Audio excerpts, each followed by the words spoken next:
نو ابو بکر رضی الله تعالی عنه دا اول مسلمان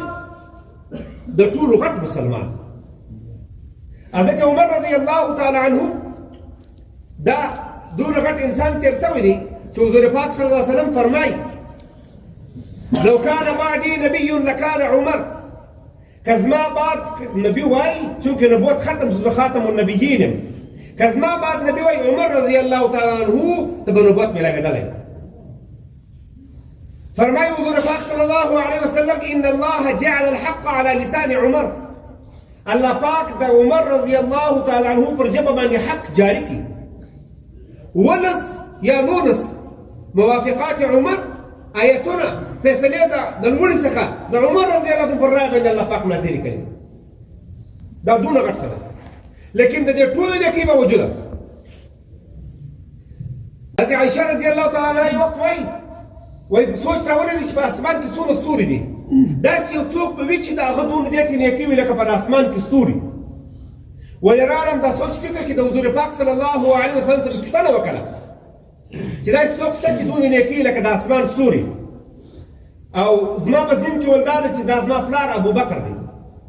حضور پاک صلی الله علیه وسلم فرمایل چې دونه نیکۍ خو د عمر دی ابو بکر د دې څو ګونه زیات دی. نو حضرت عمر رضی الله تعالی عنه و حضرت ابو بکر صدیق رضی الله تعالی عنه ته وخت وایي د ټولو خبرو باوجود د بشارتو باوجود چې حضور پاک صلی الله علیه وسلم فرمایي چې پر کومه لار عمر لاړ شیطان پر هغه لار نه ځي. د دې ټولو خبرو باوجود عمر رضی الله تعالی عنه ابو بکر ته څه وایي وایي زما ټولې نیکۍ زما ټولې نیکۍ ته واخله ستا یوه شپه ماته راکړه ستا د یوې شپې نیکي و ماته راکړه زما ټولې نیکۍ ته واخله. لکه حضرت ابو موسی اشعري رضی الله تعالی عنه ډېر غټ صحابي تېر شوی دی. هغه د خپل د عمر رضی الله عنه په دور کې ګورنر د خپل علاقې مشر و. هلته به خطبه ویله په خطبه کې اول نوم د عمر رضی الله تعالی عنه اخیستی چې خلیفه و په هغه وخت کې د هغه بعد د ابوبکر نوم اخیستی. یو ملګري ورته ولاړ دی صحابي زبه هغه به اعتراض پر وکړي د خطبې په مابین چې ته د عمر رضی الله تعالی عنه نوم ولې اول اخلې اول د ابوبکر نوم ولې نه اخلې. یو ورځ ولاړ شو بله شپه بیا ولاړ شو بله شپه بیا ولاړ شو. ابو موسی اشعري رضی الله تعالی عنه خط ولیکي امیر المؤمنین اس عمر رضی الله تعالی عنه چې دا سړی بار بار چې تنګېدل کوي شکایت یې وراوړي. عمر رضی الله تعالی عنه چې دی هغه حال وراوستوي په غوسه سره سلو ډېر سفر یې وکړي په 100 میلو چې ورالي ملاقات ته چې رالی عمر رضی الله تعالی عنه یې استقبال هم نه وکړي مرحبا هم نه ورته وویله په غوسه سره سلو ورته ولې چې دی هغه ابو موسی اشعري زیری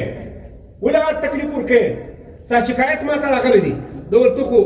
دواړه واوره تا د ابو موسی اشعري خبره واوره زما ده هم واوره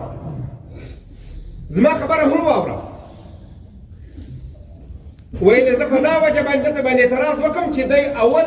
ستا نوم واخلي د عمر دویم د ابوبکر نوم واخلي زه هم یا اول د ابوبکر نوم اخلم بیا د عمر نوم اخلم.